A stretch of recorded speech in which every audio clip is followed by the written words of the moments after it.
తాకట్లో ఉన్న మీ బంగారాన్ని విడిపించి ఆ రోజు ఆన్లైన్ రేటుకి కొంటాం. Sharma gold company. నమస్తే, వెల్కమ్ టు సుమన్ టీవీ. నేను గిరిజ. 2025 నూతన సంవత్సరంలో భాగంగా ద్వాదశ రాశుల వారికి ఏ విధంగా రాశి ఫలితాలు ఉండబోతున్నాయి, వారి నక్షత్ర పరంగా ఎలాంటి ఫలితాలని లేదంటే ఎలాంటి అదృష్టాన్ని వాళ్ళ దరికి చేరుతుంది. అండ్ అలాగే ఈసారి కనుక మనం చూసుకుంటే గ్రహాల విషయానికి వస్తే 4 గ్రహాల మార్పు అనేది ఈ నూతన సంవత్సరంలో సంభవిస్తోంది. సో కొంతమందికి అయితే శని గ్రహం వదలటం వల్ల అమ్మయ్య అనుకునే పరిస్థితిలో ఉన్నవారు కొన్ని రాశుల వారైతే, ఇక మిగతా రాశుల వారైతే అబ్బా శని పట్టేసుకుంది అని బాధపడేవారు మరికొంతమంది. సో ఏ రాశి వారికి ఎలా ఉందో తెలిపేందుకు ఇవాళ మనతో పాటు ప్రముఖ జ్యోతిష పండితులు గోనుగుంట్ల సురేష్ బాబు గారు ఉన్నారు. వారితో మాట్లాడి తెలుసుకునే ప్రయత్నం చేద్దాం. నమస్కారం గురువు గారు. నమస్కారం అండి గిరిజ గారు. గురువు గారు, సో ద్వాదశ రాశుల పరంగా చూసుకుంటే కనుక ఈ 2025 సంవత్సరంలో సో గ్రహాల మార్పు చాలా సంభవిస్తోంది. సో ఈ గ్రహాల మార్పుతో రాశి కానీ నక్షత్ర పరంగా కానీ సో కొంతమందికి బాగుంటే మరికొంతమందికి బాగోదు. సో అదేవిధంగా చూసుకుంటే ఇప్పుడు ధనస్సు రాశి వారికి ఈ 2025లో ఏ విధంగా ఉండబోతోంది అంటారు గురువుగారు? గిరిజ గారు, మనం ఫస్ట్ ఒక బేసిక్ క్వశ్చన్, అసలు రాశి ఫలాల వల్ల ఉపయోగం ఏంటి, ఎంతవరకు మనకు ఉపయోగపడతాయి అని తెలుసుకుందామండి. ఫస్ట్ మనకు వచ్చేటప్పటికి మనిషి చేయాల్సిన పనులు 4 ఉంటాయండి. ధర్మము, అర్థము, కామము, మోక్షము. ఈ భూమి మీద మనకి సోల్ ఈ శరీరంలోకి ఎంటర్ అయిన తర్వాత మళ్ళీ శరీరాన్ని వచ్చి వదిలిపెట్టే వరకు ఇది ఎక్స్పీరియన్స్ అవుతూ ఉంటుందండి. వీటికి 4 రకాల చుట్టూ తిరుగుతూ ఉంటుందండి. ఒకటి ధర్మానికి సంబంధించి, ధనానికి సంబంధించి, తనకన్నా ఏమైనా కోరికలు ఉంటే కోరికలకు సంబంధించి, అలానే మోక్షానికి సమాజంలో ఉన్నతంగా ఎదగాలి అన్న ఒక తృష్ణతోటి మనిషి ఉంటూ ఉంటాడు అనమాట. అయితే వీటిని సాధించుకోవడం అంత ఈజీ కాదండి. చాలా ప్రతికూల పరిస్థితులు ఉంటాయి, ఎన్నో నెగిటివ్ ఫోర్సెస్లు ఉంటాయి అన్నమాట.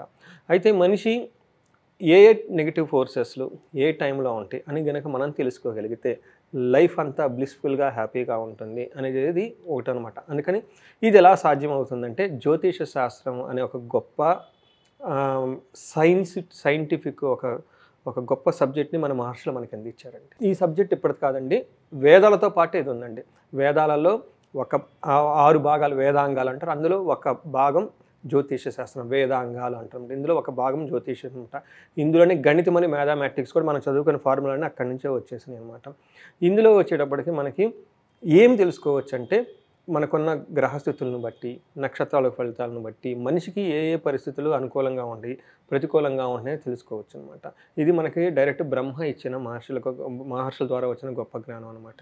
సో ఈ జ్ఞానాన్ని మనం ఉపయోగించుకొని ఫస్ట్ తెలుసుకోవటం ఇంపార్టెంట్ అనమాట. అందుకని మనకి awareness is the key to success అంటారనమాట. మనకి సక్సెస్ రావాలంటే తెలుసుకోవాలంట. ఎవరైతే జీవితంలో పైకి ఎదగాలనుకుంటున్నారో ఇవన్నీ తెలుసుకోవడం చాలా ఇంపార్టెంట్. అందుకని మనకి చిన్నప్పటి నుంచి ఎడ్యుకేషన్ ఎందుకు పంపిస్తారండి, పనికి పంపించవచ్చు కదా, చదువు ఎందుకు చదివిస్తారంటే అన్నీ తెలుసుకోవాలి. చుట్టూ ఏమవుతుంది అనమాట. అందులో మనం వదిలేసిన ఒక సబ్జెక్టు జ్యోతిష శాస్త్రం అండి. ఇది సైన్స్ ఆఫ్ సైన్స్ అని చెప్పుకోవాలంట. దాన్ని మనం వదిలేసాం కాబట్టి దీని ప్రకారం కనుక మనం కనుక చూసుకుంటే, సో ధనుసు రాశి కనుక మనం చూసుకుంటే వీళ్ళకి నక్షత్ర ప్రకారం కనుక చూసుకుంటే మూల 1, 2, 3, 4 నక్షత్ర 1, 2, 3, 4 పాదాలు, పుబ్బ 1, 2, 3, 4 పాదాలు, ఉత్తర ఫస్ట్ పాదం. వీళ్ళంతా మనకి ధనుసు రాశి కింద వస్తారని మనం చెప్పుకోవాలి. పేరు బలంగా కనుక మనం ఎవరైనా కనుక చూసుకుంటే వీళ్ళకి ఏ, యో, బా, బి, బు, బా, భా, ధా, భే ఈ అక్షరాలు మోరార్లెస్ ఈ సౌండ్తో ఉన్న అక్షరాలంతా కూడా మనకి ధనుసు రాశి వస్తారని మనం చెప్పుకోవాలి. మనకి గ్రహస్థితి కనుక చూసుకుంటే మనకి మీన రాశిలోకి మార్చి 29న శని ఎంటర్ అవుతున్నారండి. గురువు వచ్చేటప్పటికి మే 14న ఎంటర్ అవుతున్నారండి మిథున రాశిలోకి. రాహుకేతువులు వచ్చేటప్పటికి కుంభంలోకి సింహరాశిలోకి ఎంటర్ అవుతున్నారండి. వీళ్ళు 18న మే 18న ఎంటర్ అవుతున్నారు. ఈ ఎంటర్ అవడంతో మనుషులకి ఎలా ఉంటుందంటే ఫస్ట్ పర్టికులర్గా ధనుసు రాశి వాళ్ళు కనుక చూసుకుంటే వీళ్ళకి శని ఇప్పటిదాకా చాలా బాగా యోగ్యతను ఇచ్చారండి. అయితే ఇప్పుడు ఎప్పుడైతే వీళ్ళు 4th హౌస్లో శని ఎంటర్ అవుతున్నారో దాన్ని అర్ధ అష్టమ శని అంటారు. ఇది 2.5 సంవత్సరాలు ఉండేసి చాలా బాధ పెడుతుందండి. సో దాని గురించి మనం డీటెయిల్స్ రావచ్చు. రెండోది వచ్చేటప్పటికి వీళ్ళకి గురువు ఇప్పటిదాకా ఇబ్బంది పెడుతూ ఉన్నారండి. అయితే మే తర్వాత వచ్చే గురువు వీళ్ళకి భోగాన్ని, సుఖాన్ని తీసుకొని వస్తున్నారు. తర్వాత వీళ్ళకి రాహు వచ్చేటప్పటికి లక్ష్మీదేవిని తీసుకొని వస్తున్నారు. కేతు వచ్చేటప్పటికి ఆధ్యాత్మిక శక్తిని తీసుకొని వస్తున్నారండి. ఈ ప్రకారంగా మనం చూసుకుంటే ఒక్క శని మాత్రం అర్ధాశ్రమ శనితో ఇబ్బంది పెడుతున్నారు. మిగతా 3 గ్రహాలు చాలా అనుకూలంగా ఉన్నాయని చెప్పాలి. ధనుసు రాశి వాళ్ళకి చూసుకుంటే 70% చాలా బాగుందని మనం చెప్పుకోవాలన్నమాట. అయితే శని ఎలాంటి ప్రాబ్లమ్స్ని క్రియేట్ చేస్తుందంటే నాకు చాలా కాల్స్ రీసెంట్గా ఎవరి దగ్గర నుంచి వచ్చాయంటేనండి వృశ్చిక రాశి వాళ్ళ దగ్గర నుంచి వచ్చాయండి. వాళ్ళకి ఆశ్లేష నక్షత్రం కానివ్వండి, అనురాధ నక్షత్రం ఈ టైపు వాళ్ళు నాకు ఎక్కువ కాల్ చేసి ఉండేవాళ్ళు అనమాట. అందులో జ్యేష్ఠ నక్షత్రం వాళ్ళు కూడా వచ్చేసి నాకు ఎక్కువ కాల్ చేసింది. కారణం ఏమంటే లాస్ట్ ఇయర్ అంతా వాళ్ళకి 2.5 years వాళ్ళకి అర్ధాష్టమ శని ఉందన్నమాట. సో ఇప్పుడు ఈ అర్ధాష్టమ శని ధనుసు రాశి వాళ్ళకి వచ్చేస్తుంది. ఇందులో మెయిన్ వాళ్ళకి వచ్చే కంప్లైంట్స్ ఏంటంటే ఈ ఫ్యామిలీ రిలేటెడ్ మ్యాటర్స్లో చాలా ప్రాబ్లమ్స్ పడుతూ ఉంటారు. వైఫ్ అండ్ హస్బెండ్కి గొడవలు రావటం, డైవర్స్ అవ్వటం, లేదంటే ఇంట్లో వాళ్ళు కలిసి ఉండకుండా ఇబ్బందులు బయటకు పోవటం, లేదంటే ఇంట్లో ఉన్నా కానీ వాళ్ళు జైల్లో ఉన్నట్టు ఫీల్ అవ్వటము, తర్వాత ఏదైనా పని కనుక చేస్తే దాంట్లో క్లారిటీ లేకుండా హెల్త్ కాంప్లికేషన్స్ ఇవన్నీ చాలా ఎక్కువ వచ్చేసి ప్రాబ్లమాటిక్గా ఉంటుందన్నమాట. అంటే దేహపీడము అని చెప్పేసి చెప్తాను అనమాట. తర్వాత స్థాన హానికృత అని చెప్తున్నమాట. అంటే ఏమంటే స్వస్థాన హాని అంటే డీప్రమోషన్ రావటం, ఉన్న పొజిషన్ నుంచి వాళ్ళ యొక్క స్థానాన్ని కోల్పోవటం, ఇవన్నీ మనకి ఈ అర్ధాష్టమ శనిలో ఖచ్చితంగా అయితే కనిపిస్తూ ఉంటాయని చెప్పాలి. అయితే ఈసారి ఇదంతా ఎఫెక్ట్ ధనుసు రాశి వాళ్ళకి స్టార్ట్ అయింది. కానీ ఈ సంవత్సరం 2025లో వాళ్ళకి అంత ఇబ్బంది పడదు, ఎందుకంటే వేరే ప్లానెట్స్ సపోర్ట్ ఉండటం వల్ల. కానీ వీళ్ళు అది మైండ్లో పెట్టుకొని ఇప్పటి నుంచి పరిహారాలు అవన్నీ చేస్తూ ఉంటే వాళ్ళ యొక్క జీవితాన్ని కనుక మార్చుకోగలిగితే దానికి అనుగుణంగా చాలా బాగుంటుంది. శని పెట్టే బాధల నుంచి ఉపశమనం అయితే పొందొచ్చు. మనకి గురువుకి చూద్దాం. గురువు వచ్చేటప్పుడు వీళ్ళకి May 14th నుంచి మారిపోతూ ఉన్నారండి. ఇప్పటి వరకు గురువు వీళ్ళకి భార్యతోటి, పుత్రులతోటి గొడవలు, తర్వాత బంధువులతో గొడవలు, తర్వాత వీళ్ళకి అఫీషియల్స్ ప్రాబ్లమ్స్ ఎవరైనా కనుక ఫేస్ చేసుకుంటూ ఉంటే ఈ జూపిటరు May 14 తర్వాత వీళ్ళకి అదృష్టాన్ని తీసుకుని వస్తున్నారు. ఇప్పటిదాకా బాధ పెట్టారు, వచ్చే మే వరకు కూడా వీళ్ళకి ఇదే బాధలు కంటిన్యూ అవుతుంది. కానీ అక్కడ నుంచి 1 year గురువు మారటంతో వీళ్ళ దశ అంతా మారిపోతుంది. ఏ విధంగా అంటే రాజదర్శనం, ఆరోగ్యం, గాంభీర్య గాత్ర పోషణం, అభిష్ట కార్యసిద్ధి, సప్తమస్తే భవేద్ గురు అని చెప్పేసి మనకు ఒక సాంస్క్రిట్లో శ్లోకం ఉంది. మన మహర్షులు పూర్వకాలంలో ఈ గ్రంథాల్లో చెప్పారు. ఏంటి ఎలాంటి అదృష్టాన్ని వీళ్ళు తీసుకురాబోతున్నారు గురువు గారు అనుకుంటే, ఫస్ట్ వీళ్ళకి రాజదర్శనం అంటే వీళ్ళ హైఫై గవర్నమెంట్ అఫీషియల్స్ని, తర్వాత టాప్ క్లాస్ పీపుల్ అంతా కలుస్తూ ఉంటారు. తర్వాత ఆరోగ్యం, చక్కగా హెల్త్ చాలా బాగుంటుంది. గాంభీర్య గాత్రం, వాళ్ళ బాడీ లాంగ్వేజ్ చాలా పర్ఫెక్ట్గా ఉండేసి ఒక డిగ్నిటీగా మెయింటైన్ చేస్తుంటారు. అభీష్ట కార్యసిద్ధి, అనుకున్న పనులు ఇప్పటిదాకా ఎవరైనా కనుక కాకుండా ఉంటే గురువు మారటంతో వీళ్ళకి చక్కగా అనుకున్న పనులన్నీ అనుకున్న విధంగా అయ్యేసి చాలా పక్కగా ఉంటాయి. సో అంతేకాకుండా వీళ్ళు తీర్థయాత్రలు కూడా ఎక్కువ చేసే అవకాశం ఎక్కువగా ఉంది. ఈ ప్రకారంగా గురువు వీళ్ళకి చాలా మంచిది తీసుకొస్తానని చెప్పుకోమంట. ఇదే టైంలో వీళ్ళకి రాహు కూడా గురువుతో పాటు 3 రోజుల తర్వాత మారుతూ ఉన్నారండి. రాహు వీళ్ళకి ఇప్పటిదాకా చాలా ఇబ్బందులు పెట్టారండి. ఈ ధనుసు రాశి వాళ్ళకి ఎలాంటి ఇబ్బందులు అంటేనంటే రకరకాల ఆలోచనలు రావటం, లేడీస్ ద్వారా ప్రాబ్లం రావటం, గమనే కార్య నాశనం అంటే ఎక్కడైనా కనుక వీళ్ళు అటు ఇటు ట్రావెల్ చేస్తూ ఉంటే అందులో ఆటంకాలు వచ్చేసి ఇబ్బంది పడే అవకాశం ఎక్కువగా ఉంది. కాబట్టి ఇదంతా మనకి రాహు May 16 దాకా ఉంటుందండి. అయితే May 18th తర్వాత కనుక మారిన తర్వాత కనుక చూసుకుంటే రాహు వీళ్ళకి మళ్ళీ అదృష్టాన్ని తీసుకొస్తున్నారు. గురువుగారు ఆల్రెడీ అదృష్టాన్ని తీసుకొస్తున్నారు, రాహు కూడా వీళ్ళకి మహా అదృష్టాన్ని తీసుకొని వస్తున్నారు. అంటే 3rd హౌస్లో రాహు 1.5 year ఉంటారండి. సో వాళ్ళకి ఆల్మోస్ట్ 6 months నుంచి ఇంకా 2 years వరకు చాలా బాగుంటుందని మనం చెప్పుకోవాలి. ఎలాంటి తీసుకొస్తున్నారంటే అదృష్టం వీళ్ళకి మన ప్రాచీన గ్రంథాలు ఎలా చెప్పారంటే వీళ్ళకి ఒకటి గౌరవప్రదంగా జీవితం ఉంటుంది, ధనం చాలా బాగుంటుంది, అనుకున్న పనులు అనుకున్న విధంగా ఉంటాయి. తర్వాత బ్రదర్స్ తోటి, సిస్టర్స్ తోటి రిలేషన్షిప్ చాలా బాగుంటుంది. తర్వాత వీళ్ళ మీద ఉన్న స్వయం కృషి పట్టుదలగా ఏదైనా పని చేస్తే ఆ పట్టుదల ద్వారా చక్కగా అనుకున్న పనులన్నీ అయిపోతూ ఉంటాయి.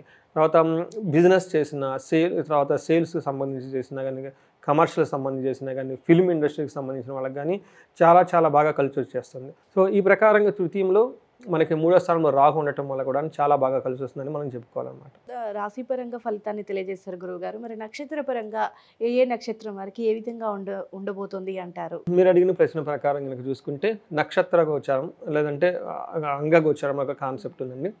దీని ప్రకారం కనుక మనం చూసుకుంటే నక్షత్రాల ప్రకారంలో మూలా నక్షత్రం వాళ్ళు కనుక చూసుకుంటే వీళ్ళకి 2 విషయాల్లో చాలా బాగుంది, 2 విషయాలు ఛాలెంజింగ్గా ఉంది. ఫస్ట్ వీళ్ళకి ఈ సంవత్సరం అంతా సంతోషభరితంగా ఉంటుంది ఏదో ఒక విషయంలో. తర్వాత సర్వజన పూజ్యము, ప్రతి ఒక్కళ్ళ చేత వీళ్ళు ఒక రెస్పెక్ట్ని పొందుతూ, గౌరవాన్ని పొందుతూ సమాజంలో ఉన్నతంగా అయితే ఉంటారు. వీళ్ళకి ఛాలెంజెస్ 2 ఉంటాయి. ఒకటి హెల్త్ రిలేటెడ్ ప్రాబ్లమ్స్ ఎక్కువగా ఉండే అవకాశం ఎక్కువ ఉంది. కాబట్టి ఈ విషయంలో వీళ్ళు చాలా కేర్ఫుల్గా ఉండాలి. బిగినింగ్ నుంచే వీళ్ళు డైట్ చేసుకోవటం, తర్వాత యోగా చేయటం, మెడిటేషన్ చేయటం, ఏదైనా కనుక హెల్త్ ప్రాబ్లమ్స్ కనుక ఇన్ కేసు ఏదైనా వాళ్ళకి అటాక్ అయితే ఇమీడియట్గా డాక్టర్ని కన్సల్ట్ అవ్వటం, ఇవన్నీ కనుక చూసుకోగలిగితే మూలా నక్షత్రం వాళ్ళకి చాలా బాగుంటుంది. అదే పూర్వాషాఢ నక్షత్రం, పుబ్బా నక్షత్రం వాళ్ళు కనుక చూసుకుంటే వీళ్ళకి 3 విషయాల్లో చాలా బాగుంది, 3 విషయాల్లో చాలా టఫ్గా ఉంది, ఛాలెంజింగ్గా ఉందని చెప్పనమాట.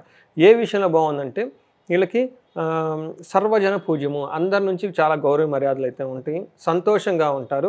ఓవరాల్గా సంతోషంగా బాగుంటారు, అందరి నుంచి రెస్పెక్ట్ అదంతా ఉంటుంది. ఎక్కడ ఛాలెంజెస్ ఉంటుందంటే వీళ్ళకి హెల్త్ కాంప్లికేషన్స్ వచ్చే అవకాశం ఎక్కువగా ఉంది. తర్వాత వీళ్ళకి మరణతుల్య సంబంధ సిచ్యువేషన్ అని చెప్పేసి మరణం లాంటి ఒక సిచ్యువేషన్ వాళ్ళకి ఒక పరిస్థితులకి ఎదుర్కొనే అవకాశం ఎక్కువగా ఉంది. శారీరకంగా కూడాను బాగా అలసట, శరీరానికి బాధ ఇవన్నీ వచ్చే అవకాశం ఎక్కువగా ఉంది. దీన్ని బట్టి పూర్వాషాఢ నక్షత్రం వాళ్ళు చాలా కేర్ఫుల్గా ఉండటం అవసరం. ఉత్తరాషాఢ నక్షత్రం కనుక చూసుకుంటే వీళ్ళకి కూడాను చాలా సంతోషంగా ఉంటుంది ఈరంతా. తర్వాత సర్వజనం పూజ్యం ఉంటుంది. తర్వాత వీళ్ళకి హెల్త్ బాగోలేకపోవడంతో హెల్త్ కాంప్లికేషన్స్ వచ్చి తద్వారా మరణతుల్య సిచ్యువేషన్ అంటే మరణం లాంటి ఒక స్టేట్కి వెళ్ళిపోయే సిచ్యువేషన్స్ అవకాశం ఎక్కువ ఉంది. ఎందుకంటే వీళ్ళు చాలా కేర్ఫుల్గా ఉండాలి. తర్వాత వీళ్ళకి ఉత్తరాషాఢ నక్షత్రం వాళ్ళు చాలా కేర్ఫుల్గా ఉండాలండి, ఎందుకంటే హెల్త్ విషయం చాలా సెన్సిటివ్గా ఉంది.